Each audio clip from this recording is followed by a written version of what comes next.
Сәлем барлықтарыңызға, қыздар. Бүгінгі рассказымыз тақырыбы жігіттің ойы, жалпы ойы не дейді, жүрегі не дейді, жалпы алдағы уақытта іс-әрекетін көретін боламыз.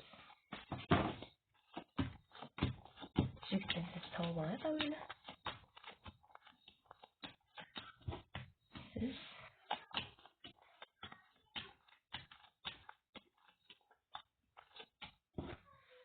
жігіт.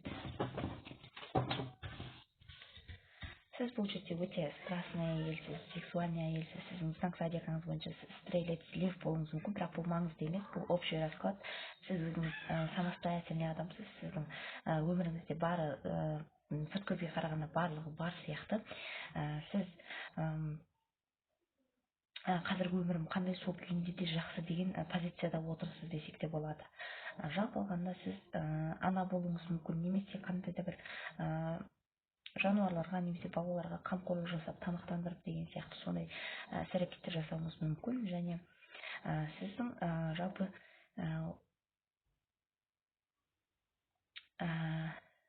мінезіңізде бір ашулық бар десек те болады, немесе жалпы алғанда сіз өзіңіздің жұбыңызбен ұрысқансыз, жалпы алған кезде ұрысқансыз десек те болады. Бұл жерде ер адам екі энергетикада болып тұр, жезл және пентаклида. Бұл ер адам семьялы болуы мүмкін, немесе қаржылық жағдайы өте жақсы адам болуы мүмкін. Бұл да сіздің жұбыңыз ретінде шығып тұр қазір жезл. Сізде королева жезл болып тұрсыз. Бұл сексуальный страстный ер адам десек те болады. Ол әке болуы мүмкін, және ол қандай да бір қазіргі кезде өткен ара қатынасында болуы мүмкін. Немесе ол да қазір қандай да бір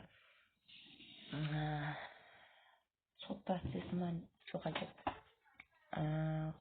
құдайдан бір нәрсені тілеп деген сияқты сондай өзінің дініне байланысты әрекеттер жасап жатқан болуы мүмкін.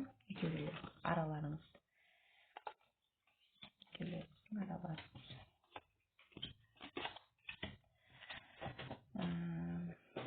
Бұл жерде ер адамның көлігі болуы мүмкін, ақ түсті немесе қара түсті. Ол өте алға қарай жылжитын, өзінің алда қойған мақсаты бар сондай ер адам. Бұл сіздер екеулеріңіз семьялы болуыңыз мүмкін, немесе бұрын семьялы болған болуларыңыз мүмкін. Және сіздердің араларыңызда қазір қандай да бір үшінші адам бар сияқты, ол әйел адам сияқты. Сіздердің араларыңызда жалпы қызғану деген болған сияқты, араларыңызға бір әйел адам немесе қыз түскен болуы мүмкін. Мүмкін сізде де сол үшін де башня шығар шығып тұрған. Жалпы сіз ашулы қыз, ренжулісіз десек те болады. Енді рассказымыздың бас тақырыбына көшіп алайық. Жігіттің жалпы ойы, жүрегі және іс-әрекеті. Мысли, чувства, действия дейміз. Соны көретін болады. Жалпы ойы сізге деген.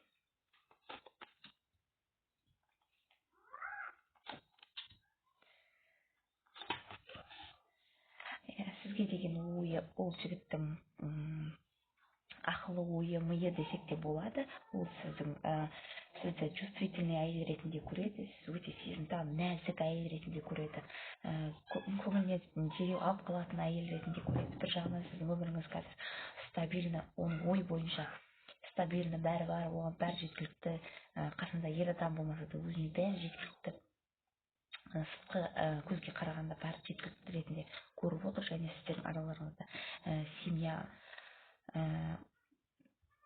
сіздің бұл жерде екі ойды айтайын, өйткені бұл общий расклад. Сіз осы загаданный ер адамның әйелі болуыңыз мүмкін, семьялы болуыңыз мүмкін, бұрын немесе семьялы болған болуыңыз мүмкін, балаларыңыз болған болуы мүмкін, бірақ ол қазір сіз қасыңызда емес деген сөз. Однозначно сіздер қазір бірге емессіздер. Мүмкін бұрын семьялы болған болуларыңыз мүмкін, немесе бұл сіз қазір бұл жерде шығып тұрған сіз, оның ойынша сіз басы бос емес қызсыз, басы бос емес әйел ретінде көреді сізді. Балаларыңыз бар болуы мүмкін. Қазір жасап жатқан жігіт емес, басқа адам болуы мүмкін. Өзінің балалары да болуы мүмкін, одан туған болуыңыз да мүмкін, немесе басқа біреуден туған, қазір сізде ол семьясы бар, бала шағасы бар, бірге деп те ойлауы мүмкін. Немесе сіздің күйеуіңіз бар болуы мүмкін, жаныңызда жігітіңіз бар болуы мүмкін.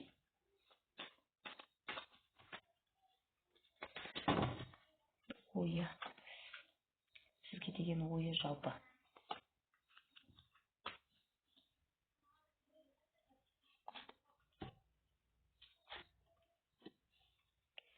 Ол адам қазір асығыс емес, ешқандай да сізге қарай әрекет қылудан асығыс емес. Ол барлығын жетілдіріп бірге кететін адам десек те болады. Сізді жақсы көреді, сізге кездесуге ұсыныс жасауы мүмкін, немесе сізді жақсы көреді.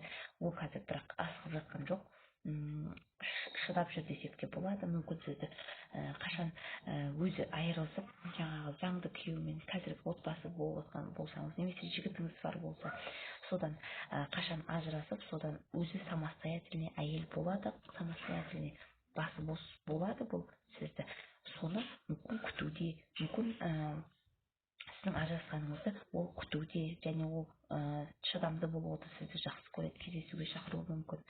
Сіздің қашан өзіңіздің күйеуіңізден немесе жігітіңізден айырылысқанын күтіп отырған болуы мүмкін.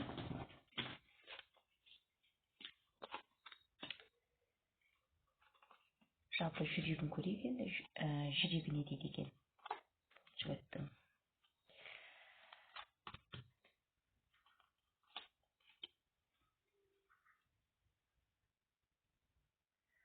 Бұл жігіттің жалпы жүрегі өте сізге деген страсты өте жақсы десек те болады. Сізге жаңағы сізбен бірге болғысы келеді десек те болады. Бірақ бұл қазір екі ойлы, не істерін білмейді. Өйткені ол қазір ешқандай выход көріп тұрған жоқ еш жерден. Ол ер адам сізге қарай әрекет жасағысы келеді, сізді жақсы көреді, бірақ ол сіздің қасыңызда болмағанына, сізге жаңағы келе алмағанына жалпы өзіне өзі жынданады десек те болады. Ол жалпы алғанда раздражает десек те болады. Өз-өзін, сізде емес. Жүрегі не дейді екен, көретін боламыз ары қарай.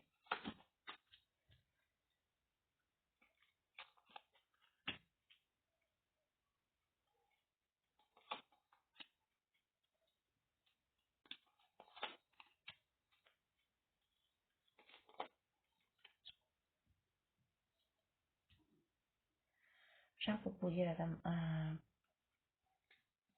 алға қарай жылжып, сіздің суреттеріңізге қарап, сіздің қазір не істеп жатқаныңыз оған белгісіз, сізге деген жаңағы ынтасы өте жақсы десек те болады, сізді жақсы көреді. Жалпы алғанда енді алға деген іс әрекеті бар ма, көретін боламыз.